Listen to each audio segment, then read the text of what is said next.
The laughter of a couple of lunatics. Alex, how are you?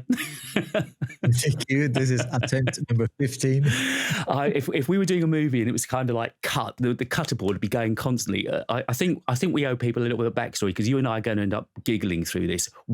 So we're recording this on Wednesday, and if luck is happy and with us, this podcast will go out on the weekend. So we're recording this on the Saturday, on the Wednesday. We started at about 1 o'clock in the afternoon. We had so many problems. It's embarrassing to go through. So we decided, right, cut our losses. You had things to do. I had to go and pick some stuff up. Right, we'll start off again. An hour and a bit later, on that same evening, we're still trying to get going. And now everything looks like, you know what I was going to say? We should have just done it as an audio podcast. We would have been done hours ago. We would have been done by now, yeah. But it kind of, as I say, we are recording this on Wednesday, the 17th or something of Jan, 18th. And in that period of time between us booting out our first recording to starting again, more products have been launched. This has been a manic week from Apple, an absolutely crazy week. A new product. Yeah. Now, you can't tell me there wasn't an event planned. Something just does not stack up. We've had, 2 MacBook Pros, a Mac Mini, and also now a HomePod as well. That's an event in itself, isn't it? I mean, they've done events with less than that.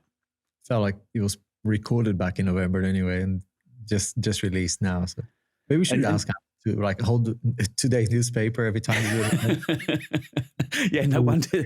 Bloody hell, I'll tell you what, your revealing videos, your reaction videos have had to be shot really quick because they're going to be out of date within a few moments, aren't they?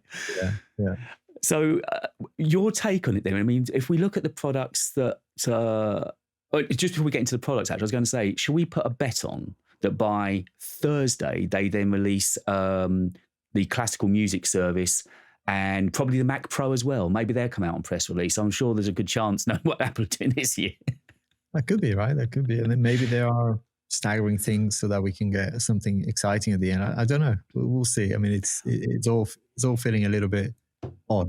You do realise this could clear the way then to have the spring event purely for the AR VR headset, couldn't it? That just came to my mind as we were talking. They're clearing the decks now to have one event solely about that. Yeah. And that's kind of what excites me about. I mean, a new HomePod, and yes, the MacBooks do excite me as well, and we'll talk about that later. But I think it's a completely a new range of products. That would be amazing. Yeah. And as I say, you have already uploaded and put out a reaction video to what happened earlier this week for the MacBooks. Now, you spent some money.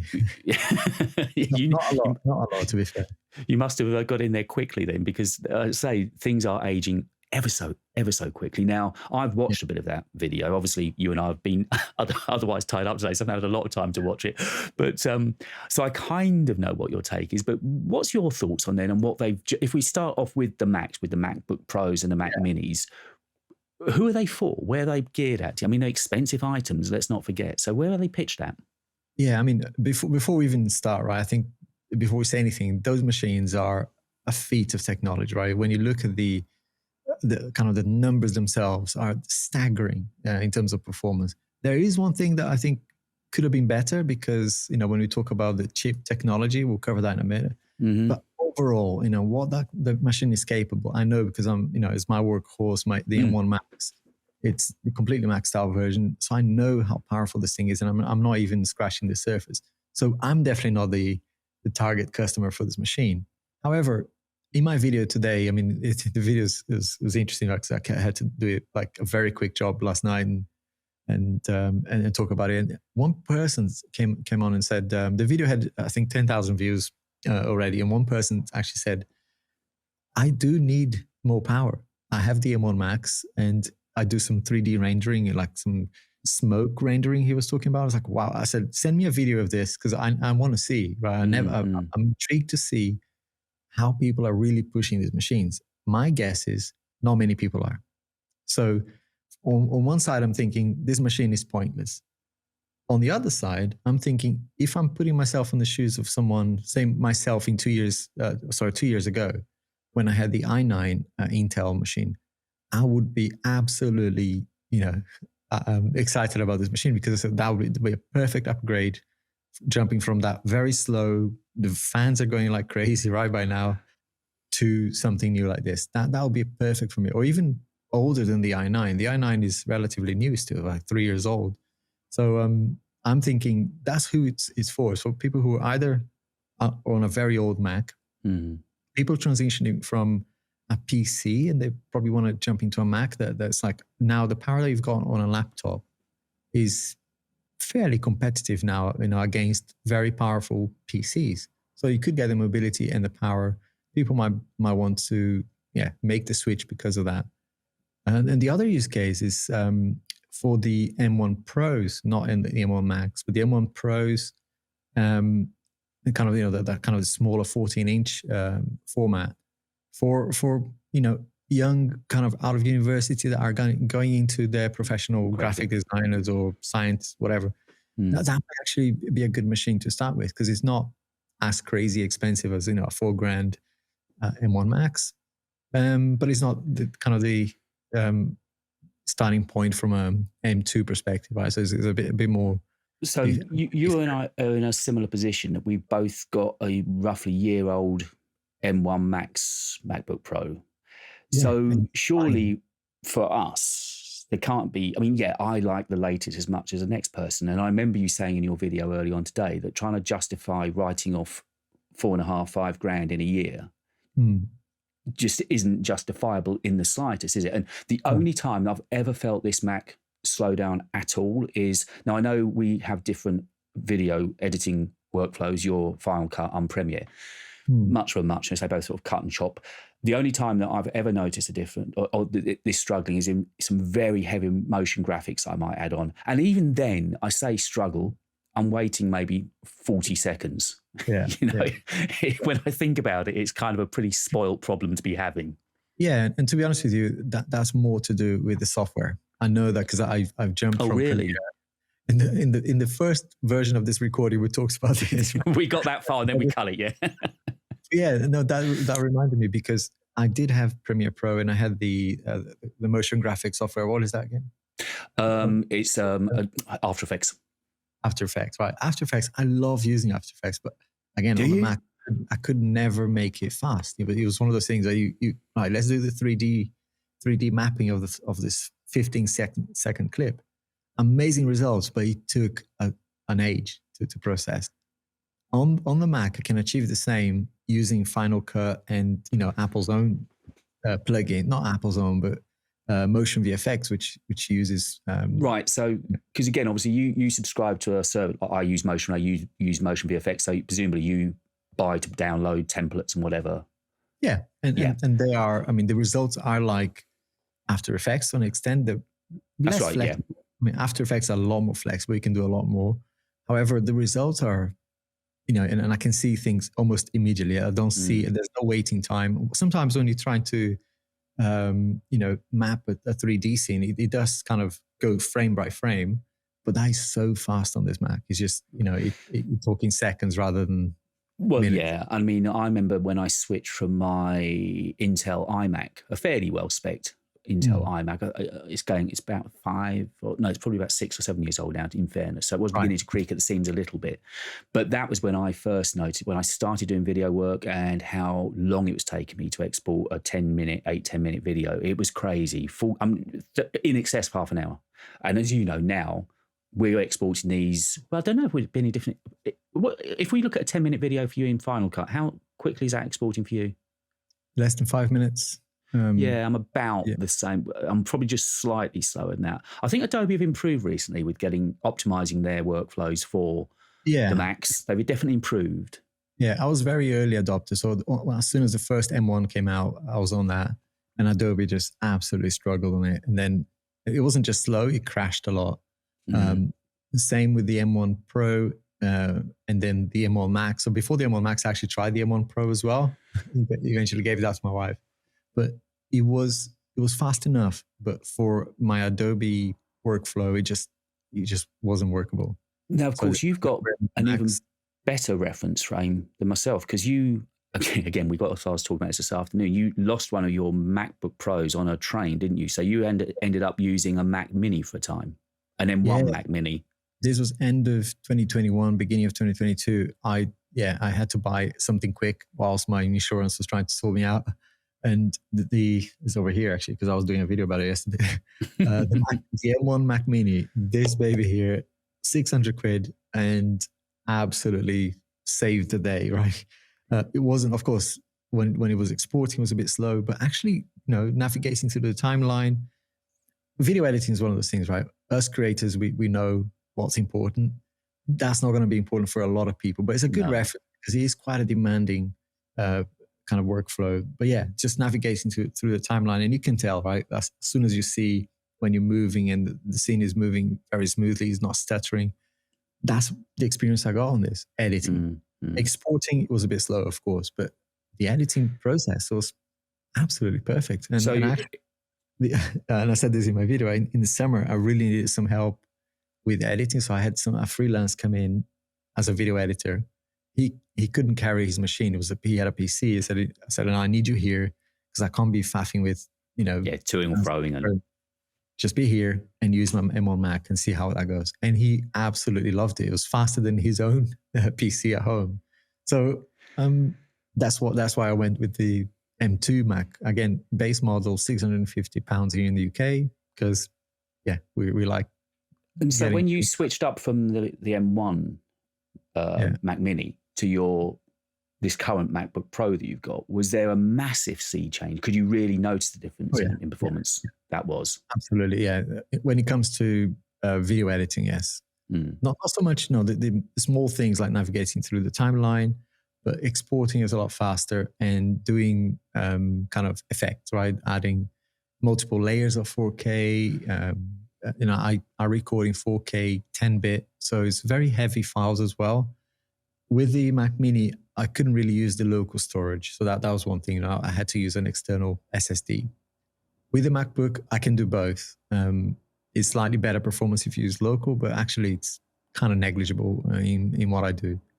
Because again, you made a video about that, didn't you? External storage, showing that it can actually save you a fortune on speccing apples. Yeah, I'm kind of in between, right? So if your workflow doesn't generate a lot of data, so take video editing out of the way, right? So if you're maybe doing music production or just coding, sometimes it's not a lot of volume of data. So in those cases, it's more convenient to have local storage.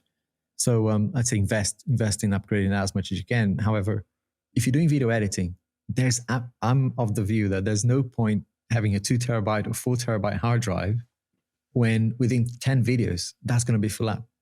So I find that using a fast external SSD, I've got one here. So one of these bad boys, I think it's a lot more. Yeah, what one's that you've got there? So this one is it can open by hand, I think. It's an Acasis. They do lots of enclosures. So it's you can remove, so it comes with like a M.2 storage SSD. Very fast. This is a 2 terabyte one, and I paid, I think, £200 for this, the whole lot. For 2 terabytes, yeah. Yeah. So, Apple will charge you probably double that. Easily, yeah. A single terabyte, right? So, I would say that there's different use cases, but for video editing, I'd say external storage these days is fine. It's not as convenient because, you have to carry an extra bit of kit with you, but it's quite small, goes in your pocket if you want to. And you have already today ordered a new Mac Mini, haven't you? For the channel, I take it? Last night. No, well, it's something that I didn't have a chance to review. I bought it very late because, it was an incident. I had to buy the M1 Mac Mini. So there was no point in me reviewing almost was it 2 years after it was released? I don't know. But now it's new, the M2, so I think I will review. Definitely, I'll compare against the M1, see how it performs. I have one thing that I want to compare against is the M2 MacBook Air, which I also got here, Starlight version. Right. This thing really impressed me. I bought it almost like, I was curious about it. But again, like the M1 Mac Mini, it got me out of jail several times. It's a lot lighter. A lot, as a laptop, if you compare that against the 16-inch Mac, right? It's a lot easier on your back. And if you go traveling on holiday or whatever, I was actually fully intending, just being honest, right? I was going to return this because I thought I'll just do a couple of videos and return it, which is what a lot of YouTubers do. Nothing wrong with that, right? But because we want to provide a view. But I ended up keeping it because it's so convenient, and it goes like a champ, really.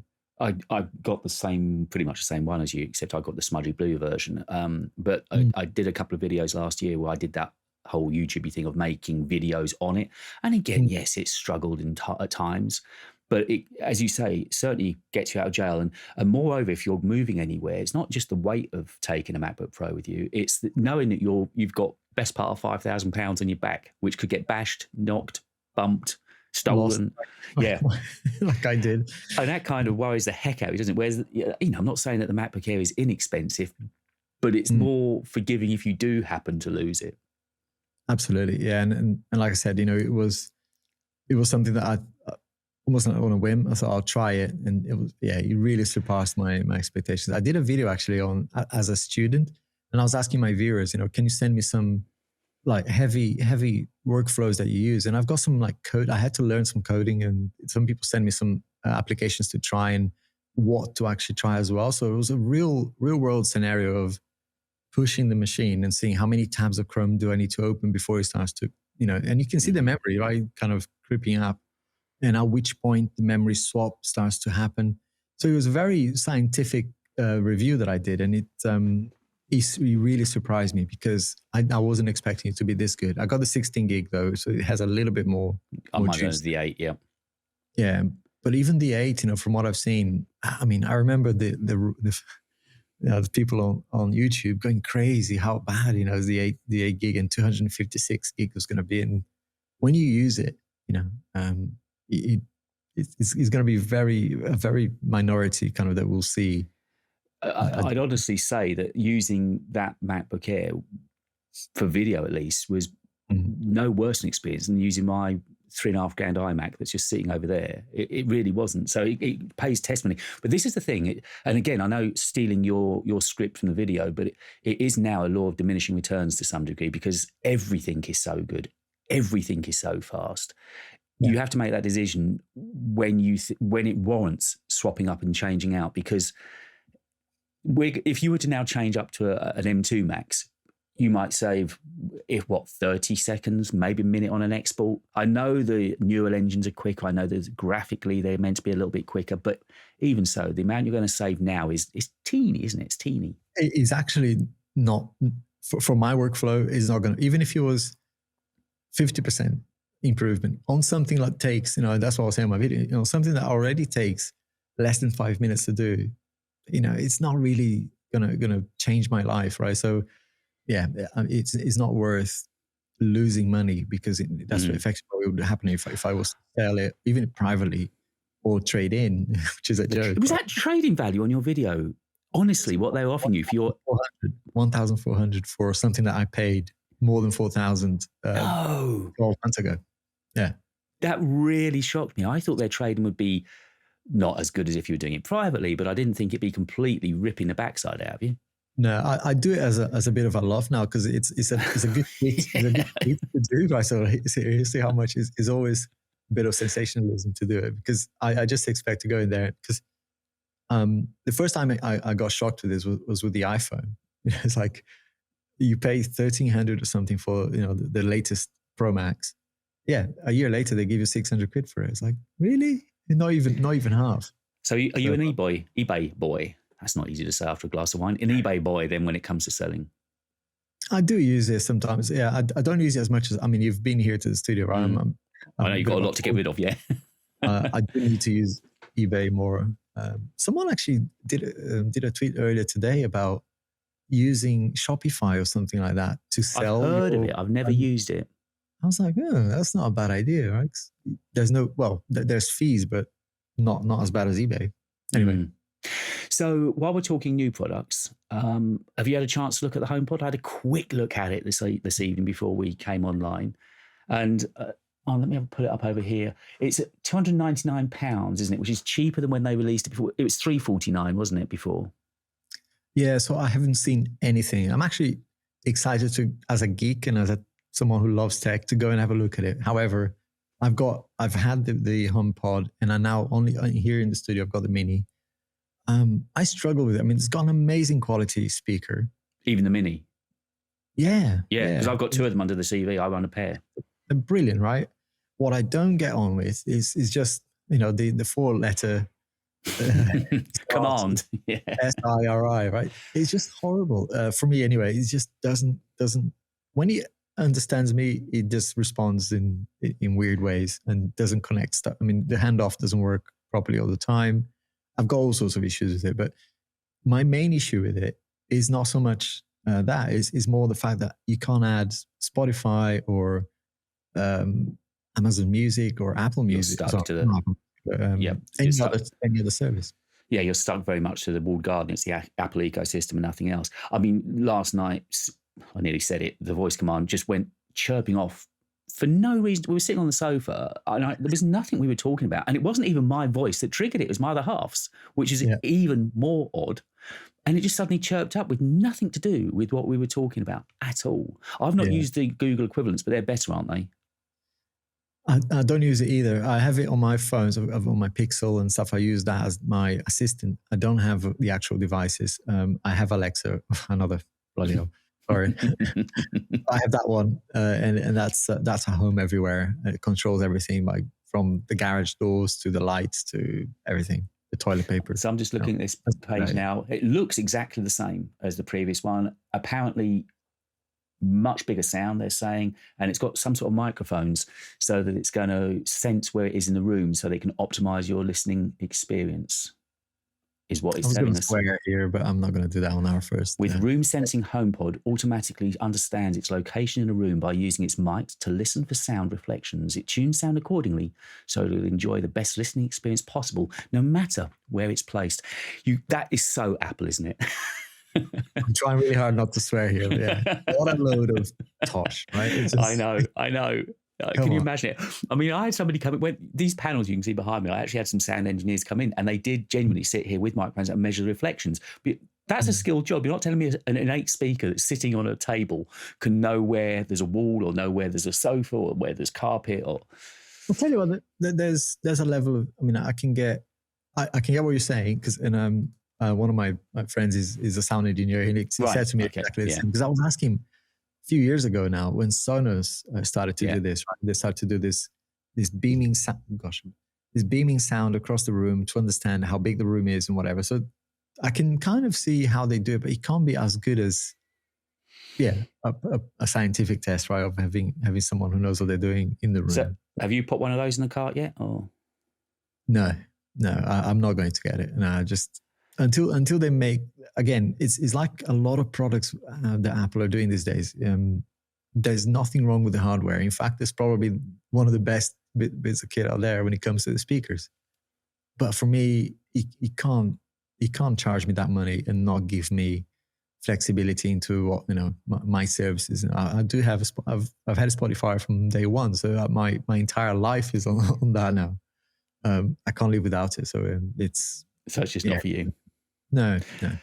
And if we're sticking on the Macs for the time being, it sounds like, if we go back to the rumour mill, that we could be getting a 15-inch MacBook Air this year as well.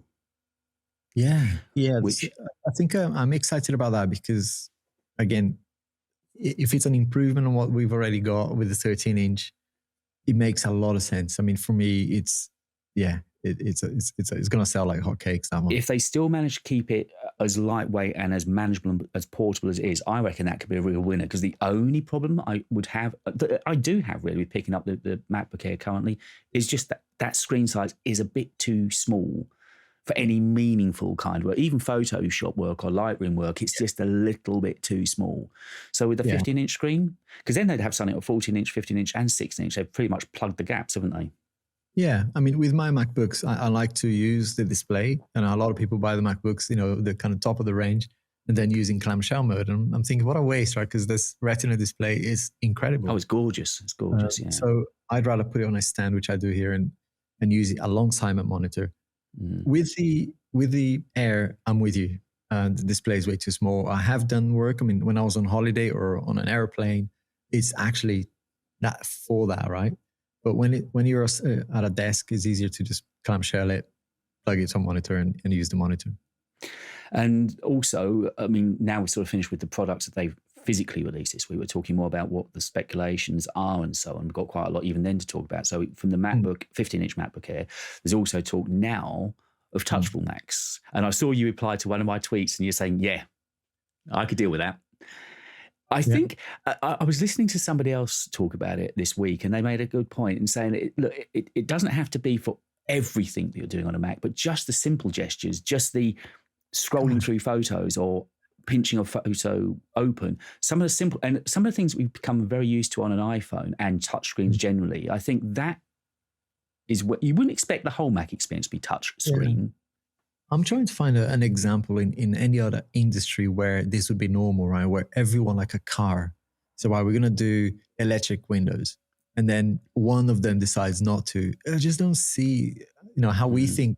We kind of got to learn that Apple, makes this stuff normal. Like you can't upgrade the memory on laptops.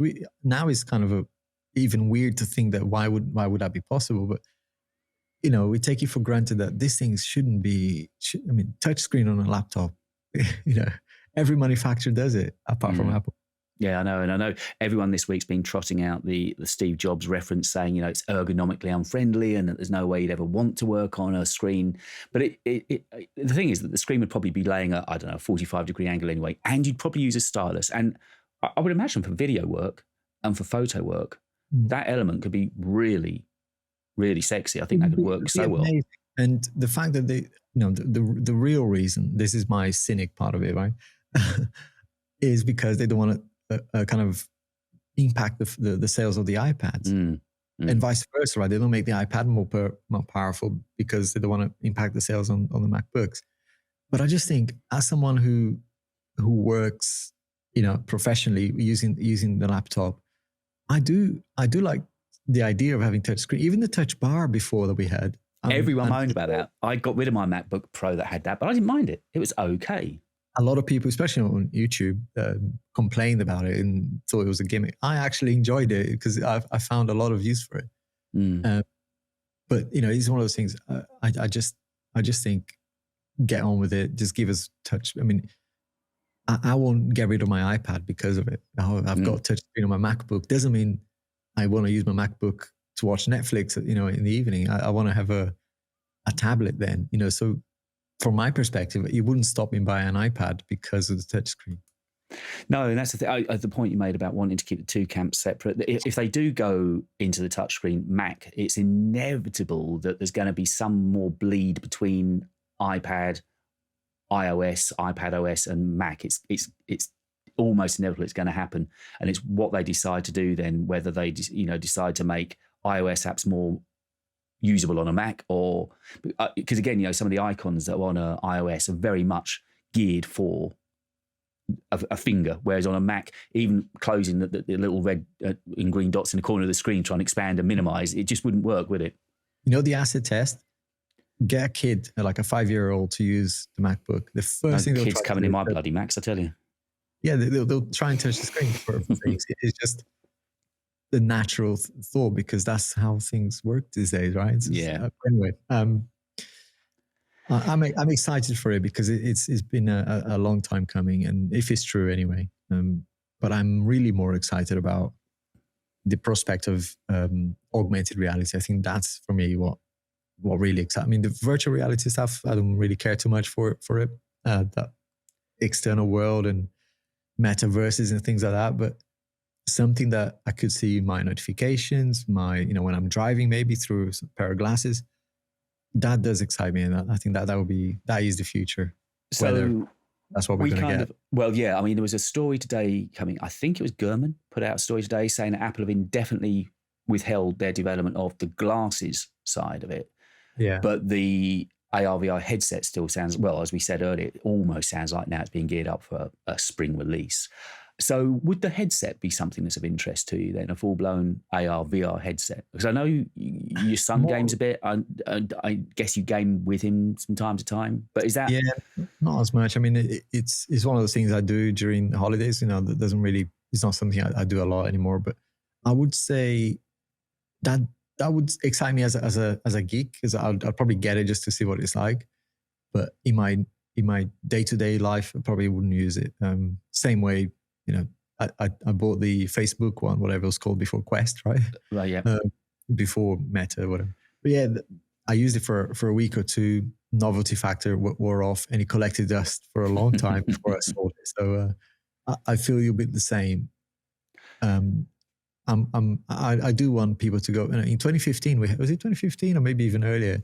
Google did the Google glasses, right? Whatever. Of course, yes. I'd forgotten about that. Yeah, long time ago now. It's I think it's time. I mean, the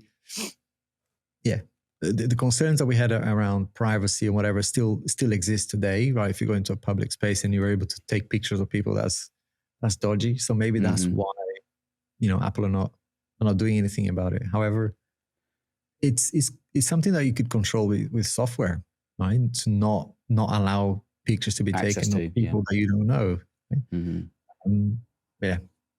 I mean, I was just looking at the information last week, had the most detailed report that I think we've come across so far on what's coming up on the headset. And one of the things, because as you know, I was talking to a renders artist this week, and his big thing is AR VR. He really gets off on it and understands it. And we were talking about this battery pack, and he said, well, the main reason that the battery pack would happen is for a heat thing as much as anything, because if you had a battery on the back of your head, it probably wouldn't have the same longevity as a waist-mounted battery, but also just the heat in the balance of having that. So he thought it made real good sense, although it wouldn't look particularly nice, that it kind of made really good sense to have it. And again, I think the idea is also it's going to be a small battery unit on the back of the headband, so that when you need to swap your battery out, you can continue playing or in your experience and then just pop a new battery pack on your waist. Yeah. See, that to me sounds like a Nintendo Wii thing, right? It's just, it was cool, but it wasn't really something that I would get really excited about. But yeah, we'll see, right? The specs are going through the roof. Yeah, but that's the fun of the speculations, isn't it? Because the specs are going through the roof at the moment. They're saying inside there were 2 Sony 4K screens. On the outside, it's LG. So you've got an almost 8K equivalent. I did read something very boringly explained. It's 2 4K screens, doesn't make 8K, but anyway, for the simplicity, we'll say it's 8K. Bloody good vision, whatever. And you've got, of course, magnetic lenses, now prescription lenses that are going to be able to clip straight to it. And apparently a lot of it's going to be carbon fiber. Carbon fiber is Formula One territory. Can you imagine the cost if this thing's made of carbon fiber? Yeah, we're talking a few grand. Oh man, early thoughts were 2.5 to 3, but if they're talking now with all of this that's going on with it, and there's this digital crown that apparently lets you go from actual reality, from reality into virtual reality just by twisting the crown. But everything sounds like they're gearing up for a release, certainly now this year. It sounds like it's going to happen, doesn't it? Yeah. I'm excited for it. I think it needs to be out there as a first release so that we can get in a few years' time, get something that is actually usable. I'm excited for it, but it's just part of me thinks we want to get. I'm personally think holding this. The days are gone really, where we need to hold something all the time like we do today. That's what I was looking forward to. But if we have to start somewhere, right, with just gaming and a bit of virtual reality, then so be it. But the quicker we can get to something that we can wear and just be our communication, that would be amazing. So you're looking forward, if the glasses project does take off again, that's what you're more interested in, is the glasses rather than the full headset. That's like what I'm wearing right now, right? If it was a smart glass, that I would give like a head-up display on stuff. Yeah, that's what I'm really excited about, because eventually I think that's what we're going to get. And one of the other things that Apple have caught up with recently on Apple Books, I'm sure you did see that because I know you keep up with everything to do with it, is the fact they've now got artificial intelligence reading their books. Only in certain genres.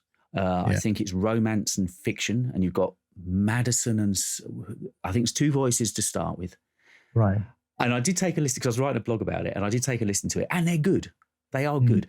The thing it's missing is that little bit of warmth and intonation and feeling. The words are on the sheet, they're reading just fine, but there's just that edge that's missing.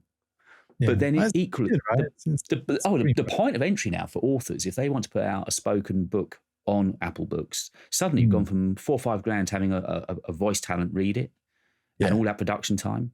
Now to just send in the book off, and AI is going to do the job for you. Yeah. It's not bad. The barrier to entry is getting lower and lower and lower. What are we going to be left to do? You would have thought a voice talent. You would have thought a VO artist would have had a job for life, right?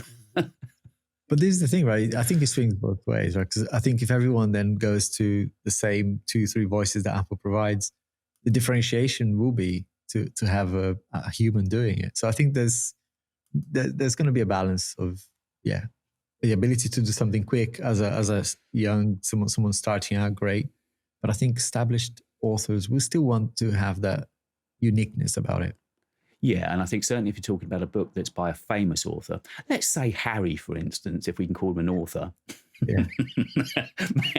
Man, that's been I heard a bit on Twitter the other day where he was singing a song out of the book. I don't know if you found it on Twitter. It's fantastic. He suddenly starts singing this like nursery rhyme thing. It is beyond cringy. But anyway, generally speaking, I think if you've got an author that you're particularly into and you can hear his voice or her voice reading it, nothing is ever going to replicate that, because it brings you into them. It's making you closer to them, isn't it?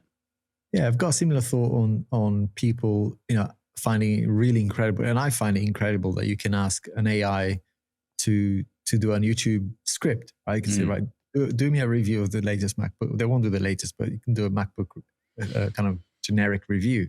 And it will do a pretty good job. When you read it, it's like concise, talks about every single spec and everything.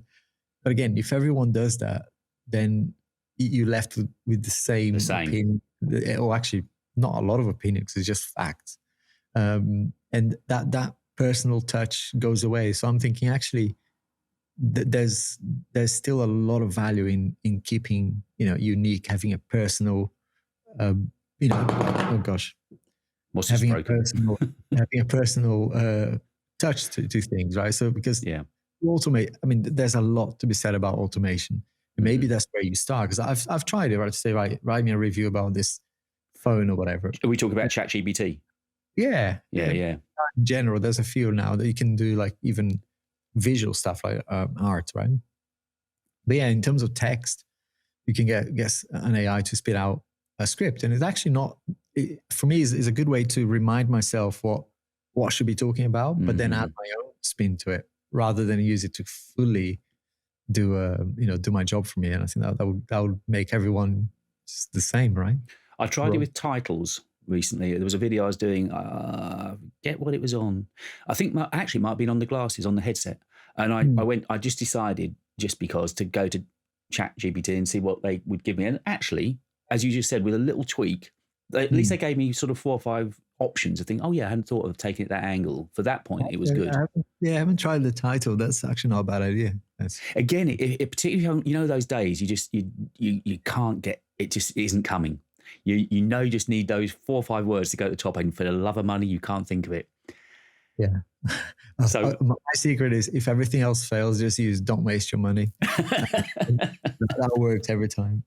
Because last night was one of those, like, I did the video in a rush, actually recorded, and then realized I hadn't plugged in the microphone. So I was like, okay, I had to record it again. By the time I had on thumbnail and title, it was the quickest job I could think of. It's like, okay, don't waste your money. Sounds good.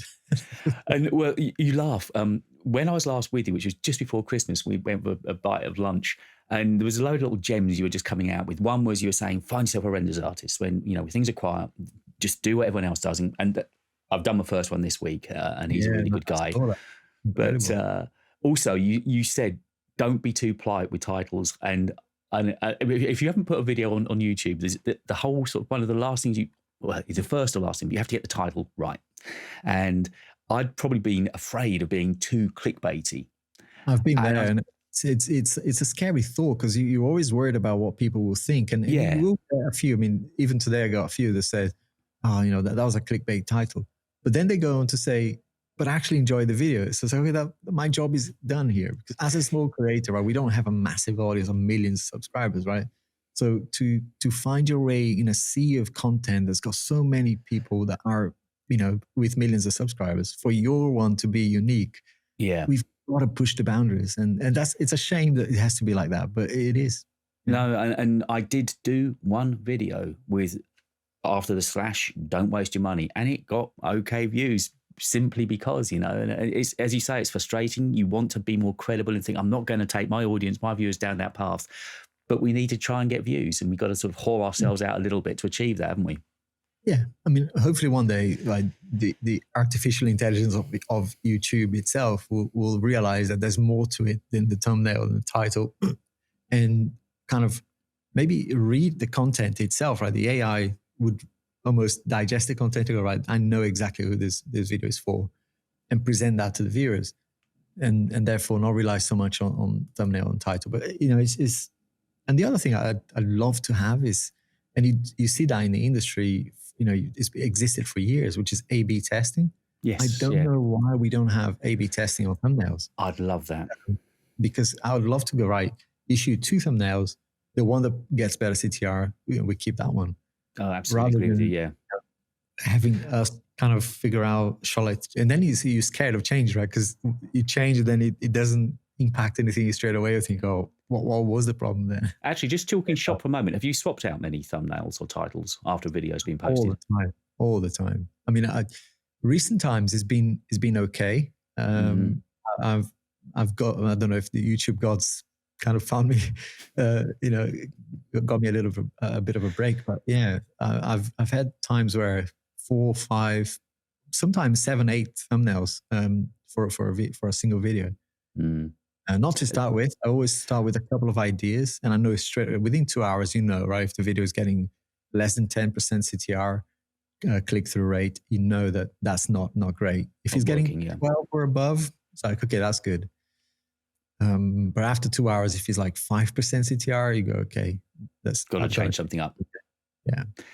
So something that just crossed my mind as we were talking, with so many products released this week. What the hell are they going to release for the rest of the year? Haven't they sort of just bolted everything out in a week? Because I can't think, apart from the iPhone, maybe some tweaks to an iPad, headset to one side, but iPhone, I can't think of anything else they now need to look at, surely. Mac Studio, again, that'll just be a chipping, you know, it'll be the Ultra, won't it? Yeah. Oh, the Mac Pro, of course. So yeah, Mac Pro and the headset are the only 2 things I can think they really need to release this year. Yeah, I mean, arguably the laptops, they didn't have to do anything on MacBooks. You know, you could say actually the M1 Max and M1 Pros are still firing on all cylinders. They could have held that to the end of the year. You know, it's a weird one. But maybe they realize, like the whole world is realizing, it's tough times, right? We've got a huge recession and people struggling for cash. So maybe they're being responsible. In what if they get it out early and that's it for the year, not stress people with trying to keep up later on? Yeah, maybe. Yeah, I don't know. I mean, with the Pro, I really do hope, I haven't put a video out about it. I mean, it seems, again, the god that is Gurman seemed to imply that everything's pretty much done and dusted on that now. So I'm thinking, I suppose the spring event could potentially be the Pro and the headset. Maybe they're 2 big, very headline items, high-end user items. They're not for everybody. They're not intended to be for everybody.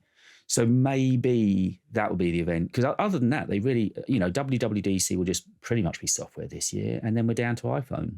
Yeah, I mean, with the Pro, I think because of the power that we've got on M chips, right, on laptops, the market for Pro must have diminished quite considerably, almost to like corporate users, almost, or people who are running studios. I'm thinking, as a photographer, someone who really, you know, is doing quite a lot of work, maybe a designer, you can do pretty much all of that now on MacBooks. So the Mac Pro target market is probably going to be corporate users, you know, marketing departments and things like that. It's definitely going to be corporate, because it's still going to be an expensive machine, even though they've come down from this M2 Extreme idea now, and they're, you know, it's going to be using the M2 Ultra. But even so, it's going to be a hefty machine, and then they've still got to make a difference between why somebody would want to buy the Studio as opposed to, or why they should buy the Pro rather than the Studio. And I think the only thing is there is going to be modularity, not what we've become used to, but you will be able to swap out certain elements of it, I believe. And that's how $700 or whatever it was it? Yeah. The $400 wheels. And I think they're going to the storage. I think they could do with something because the slots are there. So I think it's going to be. I mentioned in the video. Maybe they could do something along the lines of you give over the codes to your Mac, and they send you out a memory slot that you can then put into the PCIe slot yourself, but it's only for your Mac. You know, that's so it could be. It's very Apple, isn't it? It's very Apple because it'd be overpriced and it's not usable or transferable to any other machine. But now I know that we were expecting January and February to be a little bit quiet, which oddly it hasn't been. But it's about to get even busier for you because looking into February 2nd, 3rd, it's Samsung event, isn't it? Yeah. We've got Samsung Galaxy. The first Galaxy Unpacked, I think they call it, or Samsung. That's right. Yeah, that's a big day for me because almost by accident. Because you get good views on those, don't you? Yeah, it was me kind of trying to go back because I've used Android many years ago, kind of flip-flop between Apple and Android all the time. And I think it was 2019 maybe when I was kind of trying to get into YouTube and do these videos. I tried the Ultra phones and I thought, okay, these moved on quite a bit, right? And from a Android software perspective, but also design. And it was when the S21 Ultra was released, I got really good feedback on my review because I was genuinely impressed by how far it's moved on. I was like, the experience is incredible now. So there's a lot of work, right, from a Samsung perspective on the cameras. They are good, but for videos, the iPhone's still much better. So I'm excited. From a camera point of view, those Samsungs are pretty much catching up, aren't they? And some say they're even better. Videos are just not as good. Whatever they do in terms of whatever Apple does with the iPhone cameras for videos, 4K video on the iPhone is just out of this world good, right? And so Samsung are catching up. The Fold has impressed me. But the S23 Ultra, I've got some good and bad, right? So the good is for us Europeans or people in the UK, we're getting the actual processor that the rest of the world got. Right? There's no more of this. Is this a Snapdragon? Yeah, so right. Yeah, 8, I think, generation 2, which is is super powerful. I think we got the generation 1 on the Fold, and the experience is just flawless. Right, really smooth, very fast for a lot of use cases. I run Dex, which is almost like a equivalent to Stage Manager on Android, and you can basically run your phone as a computer. So you can run like Microsoft. Is it almost a proper screen? The UI looks as you'd expect on a desktop. You plug your phone to your external monitor, and on the monitor you see basically what it looks like, a Windows machine. It's incredible. It's what Stage Manager should have been. Should be, yeah. But yeah, so S23 Ultra. So the good is we're getting that processor. We're getting, a ridiculous sensor on the camera. So I'm looking forward to seeing what that does to things like video and 4K videos. But the bad for me is the design. They've gone Apple, funnily enough, right? So it's like the S22 Ultra and the S23 Ultra. If you put them side by side, it looks pretty much the same. I think that the curve is less accentuated on the sides, but it's like same design on the back. There's some sort of secret feature that no one's talking about. Some people know, but they said, no, we want to leave it as a surprise. Like Apple has German, and in the Android world, there's people who did that for Androids as well. So I think it is exciting for me from an advancement in camera and processing power, not so much on the design. I think they're going to be lazy on the design. In fact, I did a Twitter poll earlier today. I haven't checked to see if people agree with me or not on that. Because I posted a picture of the S22 Ultra and said, is this Samsung being lazy, or is this kind of the old if it ain't broke, right? Fix it. So just looking at it now. How's the poll going? Yeah. Interestingly, got 1,000 votes, 1,000 views, 200 votes. 50% think if it ain't broke, why fix it? So that's quite a lot amount of people. 26% think it's lazy design. So I'm in that camp. and 24% couldn't care less. So that's Apple users probably. So what? Because the money for the top end Samsungs is around about the same as iPhones, isn't it? They're sort of the £1,000 upwards mark. Yeah, well, yeah, it's around 1,000. I mean, the thing with Samsung is it's not as uniform in terms of pricing as Apple is, right? Apple, even now, Apple is a bit different in the UK, but they seem to offer more deals in America than they do over here in Europe, right? And in Asia as well is different. But overall, their pricing is better because their trade-in offers are slightly better than Apple's. They used to be much better. They've gone again, probably following a trend of just giving people a bad deal on trade-ins. However, they do offer like bundles. So when you buy the new phone, you get like either a new pair of headphones, which is worth like 200 quid sometimes, 250, or I think last year they gave free. Was it a free S Pen with the Fold or something like that? Which I remember seeing some sort of stories like that on Twitter going around. There was some public promotions going on. Like year subscription to Disney. They do some really good stuff to get people either to upgrade very quickly or to get their phones. So they're quite aggressive on that. But we'll see what it comes out. So because you use a Samsung as a daily phone, don't you? I have my Fold as almost my daily. I mean, I can't get out of I use an Apple Watch. So even if I wanted to use it as a daily, I'd have to have some sort of iPhone to. So I've got, a double right now because it's getting close to the date. The S23 Ultra is the one I'm holding right now, just to kind of start getting used to what it's like, versus the new one that's going to land soon. But I think before last week, I did a review. Even the Galaxy Fold 4 has been last year's, I think, probably phone of the year for me. Because, I thought initially it was just a novelty aspect of folding a phone, but actually the way it feels, the form factor, the balance. I mean, there's something about the ergonomics of that phone that goes against every because, when the Fold 3 came out, though maybe the technology is now a little bit more mature, but it was so expensive. It was like $1,700 starting point, or $2,000 in the US, or something ridiculous like that. So I thought, I can't justify that. This year, the price came down a bit, or last year, the price came down a bit. And the technology has matured a little bit. The screen, you don't hear a lot of, some people are still having issues with the screen, but Samsung seem to be okay replacing it or, providing, replacements with that. I guess outside of the video capabilities, is there any one area or a couple of areas that you're really hoping that they get on top of with the 23? Not really.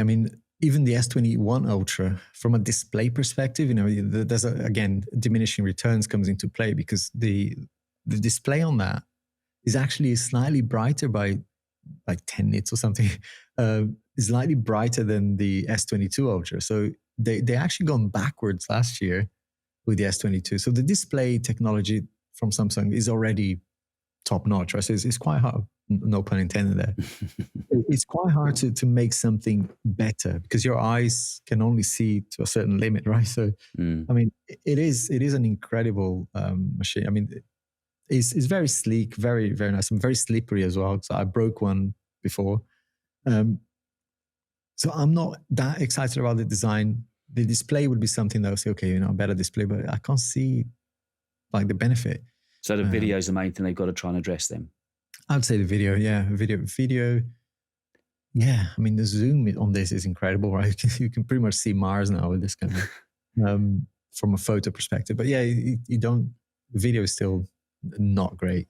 And again, I'm fully naive on Android, so I don't know how it compares. If they've got their conference or their big event on the 1st, how quickly will you be able to get your hands on a phone? Are they fairly immediate, like 3, 4, 5 days after the event, the phone's available in the UK?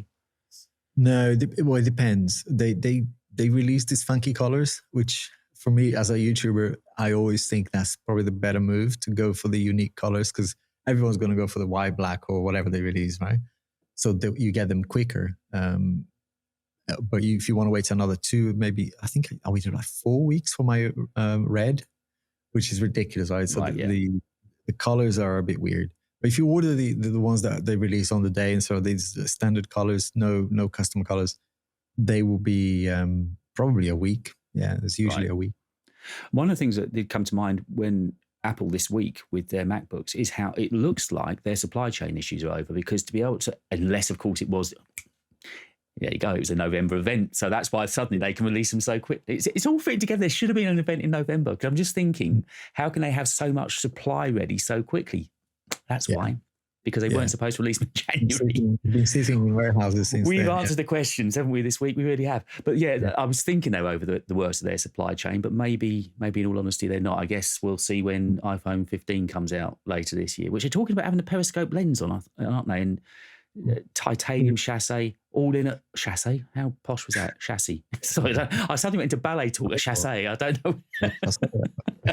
My private life coming out. And as you said, in the times of recession, they're suddenly talking about putting titanium frames on. It's like, really? Is that what you need? It's See, I think yes, especially from the Pro Max or Pro Ultra, whatever they call it. Ultra, it's going to, yes, right. I think that makes a lot of sense, because the Pro Max is too heavy, and in this squared off design, it actually hurts after about 20 minutes of trying to text or whatever. Yeah. Maybe I'm kind of, it's just me, but I think there's a lot of people out there thinking, the Pro Max is too heavy. If it was lighter, that frame was lighter, it probably would make a big difference. I wonder how much difference it's going to make. I tried the Plus, the 14 Plus, which is the same size, right? From a screen perspective, but it has I think with a plastic, maybe a little bit of glass. I don't remember. It's very light, extremely light, and so there was a difference. Oh yeah, it was usable for a long time, but the titanium, it does excite me from that perspective alone, just a weight reduction. Well, that's September. They've got some padding to do between now and then. They should, in theory, have a spring event. They should, in theory, have a WWDC. So God only knows. Well, we'll see. Yeah, with Apple, WWDC is the one that I'm always disappointed in, because I always expect something like an iPad OS version that will actually make the iPad more usable. Yeah. No, I'm not asking for stupid things like Pro apps. I'm not asking for full fat like Final Cut or whatever, but some sort of way where you could maybe continue the work on the iPad as long as you're in the same network or whatever, and not need the laptop all the time. That would be useful. But we live in hope. So what's your next video going to be on? Have you got that planned out yet? Ultra, actually, my long-term review. I think the last time we spoke, this was going to be lined up, and then I found a sponsor that we couldn't work it out until January. So here we are, and that's going to be definitely my next video. I've recorded the A roll for it. Got some B roll to do, and some you put a tweet up about the battery life beginning to deteriorate, didn't you? I am struggling as we speak. It's only lasting 48 hours, which is really, really odd. And it was 3 days? Or 2.5? It was 3.5 days. And if I was really active going to the gym and stuff like that, it would maybe 3 days full. But it's still, now is really bad. It's like almost the same as it was on the Series 5. Yeah. So I'm pretty sure, because I haven't seen anyone, maybe 1 or 2 people on Twitter said, oh yeah, I'm having the same issue. Majority of people have been saying, actually, mine is fine. Like after a whole day, there's only like 15% usage. So I'm struggling to see what I do sleep with it. I do use it a lot. I don't turn anything off. I think the brightness is, but that's been the case in September. That's what it should be. Yeah. Yeah. Whereas I've actually been, because I'm on a Series 8, and it's my first Apple Watch, and I've really been impressed with the battery life. I mean, I was just looking then, it's at 60% at 9 o'clock-ish. So I mean, and it was charged at 8 this morning, and it's done a couple of workouts. I'm really worried. It makes me sound like I'm doing nothing, doesn't it? I've got time for a couple of workouts. Jesus. It's really concerning me. The main reason it's concerning me is because next week I'm going to climb Mount Everest. So. Oh, well, yeah, of course, as you do as a regular YouTube. I mean, luckily you've got all those diodes. When you're lost and up there, we'll still be able to track you down. You'll probably still be able to cut a video on it. Like battery stations every kilometer or something. No, I don't really, to be honest with you, 2 days is plenty for me. So I'm not really that first. However, Yeah, but it was sold on the premise of having more, Yeah. wasn't it? You know, it shouldn't have tanked that quickly. Do you know what? I think we've done it. I think we managed to hold a connection for a solid hour. Amazing. And that was, I mean, we learned a few lessons today. didn't we just? I'm touching nothing at my end. It's going to stay like this. Don't touch it. So hopefully we're going to do these quite regularly now, aren't we? I think that's the plan. Yeah, no, we can do it. Cool. It's been a nice... Evening's actually my work until March anyway, because another issue we had today was noise around here. So I think evenings like this time around might be better to just start in the evening. Good with me. Yeah, nice and quiet. But hey, it's been fun. First one of the year. Let's just hope I hit record now. No, I'm joking. Yeah, it's done. It is recording. It's all good. Alex, we did it. We beat the gremlins. We got it done. Awesome. It's a wrap. Right. Okay, so I guess there'll be a lot to talk about in a couple of weeks' time. So we'll catch up again then, yeah? Thank you. Sweet. Cheers, Alex. Have a good night, mate. Yeah. Bye. Thanks.